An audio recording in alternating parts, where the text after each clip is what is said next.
Hanya laut, hanya kekosongan. Dunia hanyalah laut dan langit yang dibatasi garis tipis melingkar.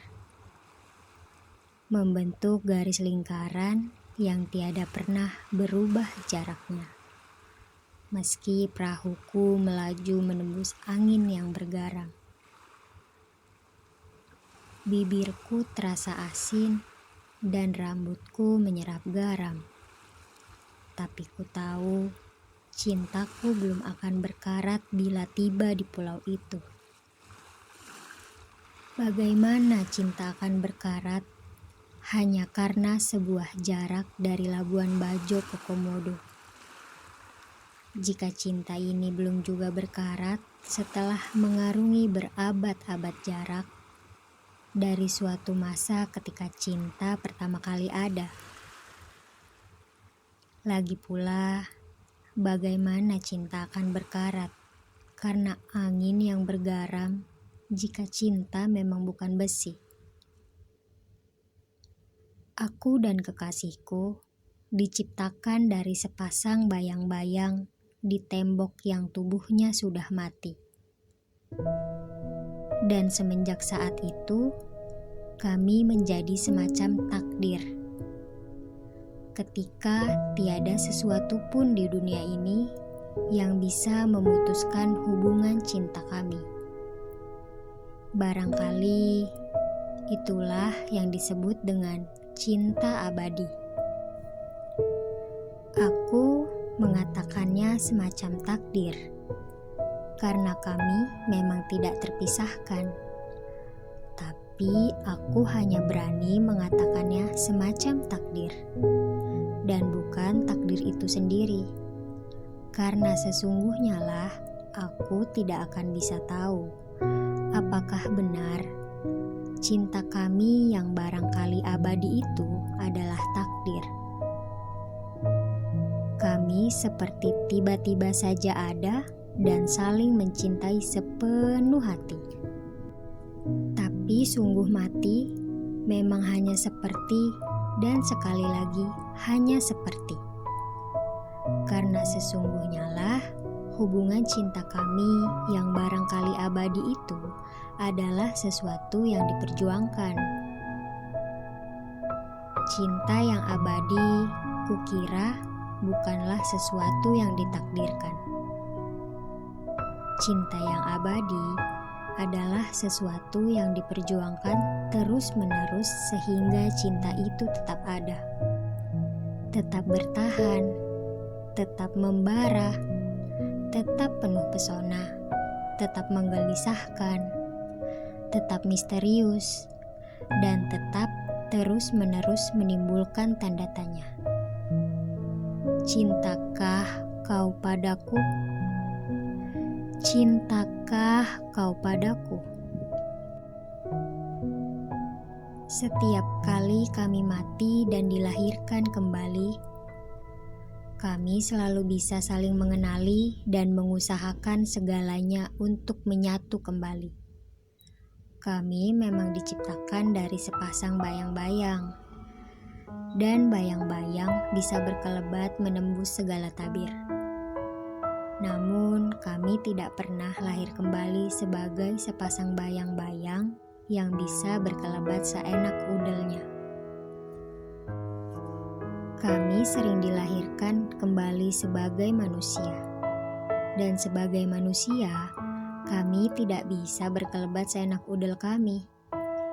Begitu juga bayang-bayang kami yang selalu mengikuti, menempel seperti ketan, lengket bagai benalu. Barangkali menunggu kami mati dan menjadi pasangan baru.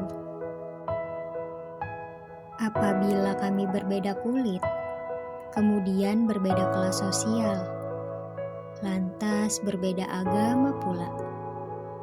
Betapa beratnya usaha kami untuk menyatukan diri. Walaupun kami terbukti saling mencintai, terlalu banyak manusia merasa berhak untuk tidak setuju dan melarang hubungan kami. Apalagi jika kami lahir kembali, masing-masing sebagai pasangan resmi orang lain.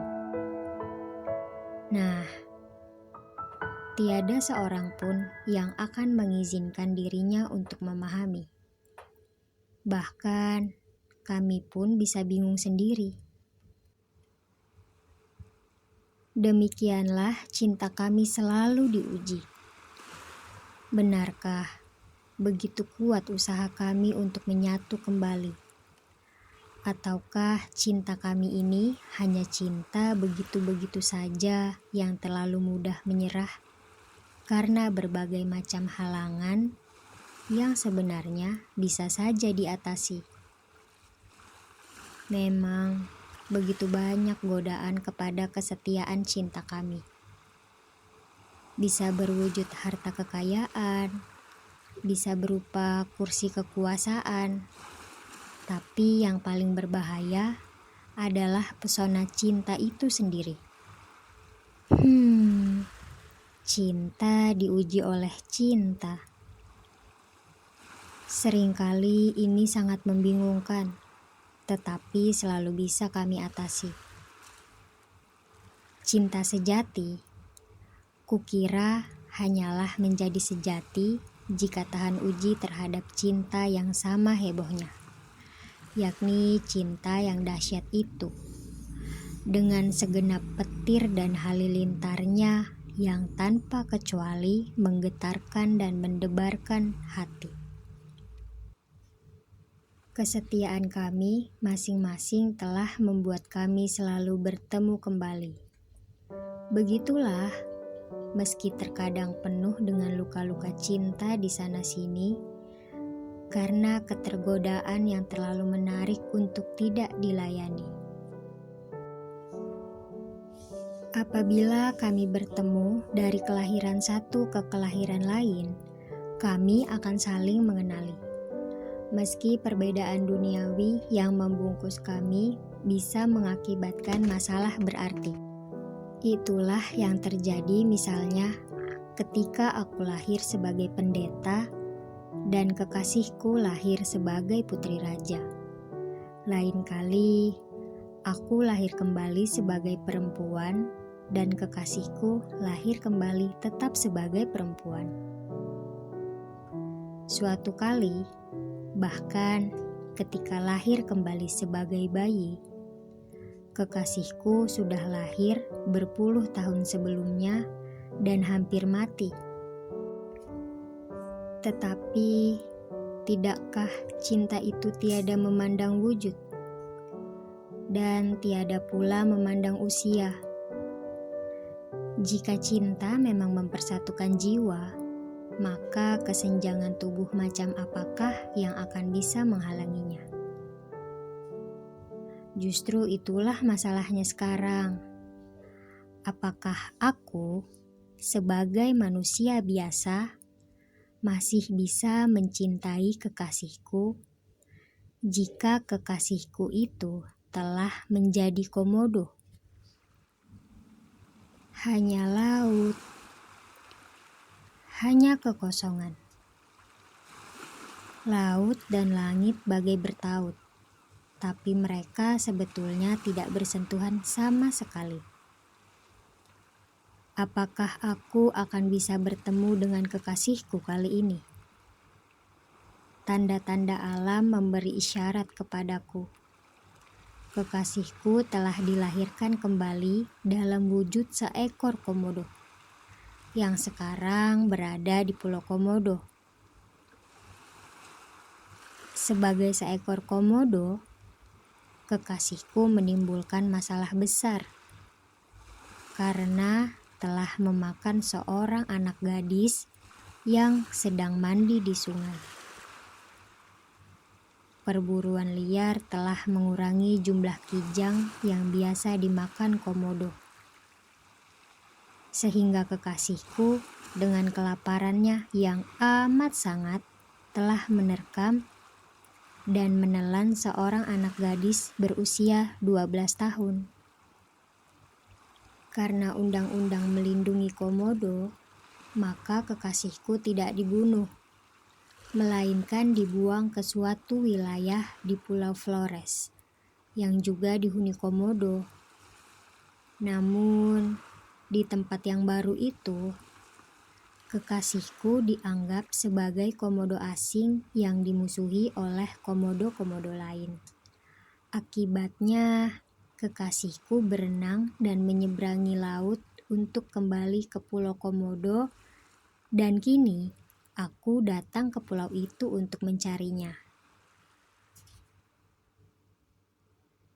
Dalam sejarah percintaan kami dari abad ke abad, belum pernah kami lahir kembali dengan berbeda spesies seperti ini. Karena kami selalu berperilaku baik, kami selalu lahir kembali sebagai manusia. Kesalahan apakah yang telah dilakukan kekasihku, dan aku tidak mengetahuinya, sehingga lahir kembali sebagai komodo? Apakah ia masih akan mengenaliku dengan panca indera dan otaknya sebagai seekor komodo?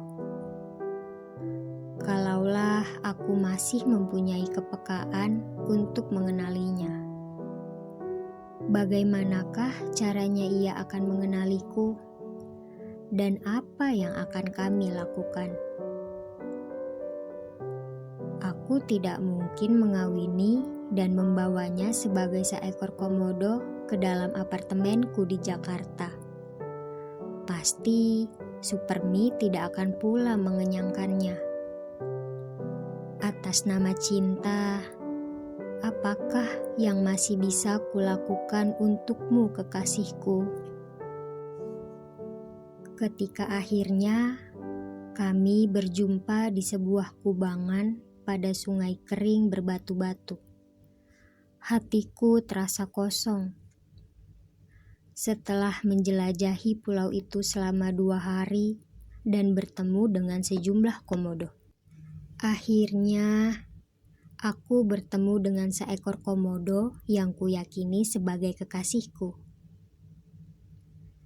Rupanya kekasihku menjadi seekor komodo jantan. Karena aku turun di kampung komodo dan bukan di Loh Liang, tempat para petugas Taman Nasional biasa memandu wisatawan. Aku menjelajahi pulau itu siang malam tanpa pengawal. Bersenjatakan tongkat bercabang, aku berhasil menyelamatkan diri dari serangan sejumlah komodo. Sampai kutemukan komodo jantan yang pernah memakan anak gadis itu.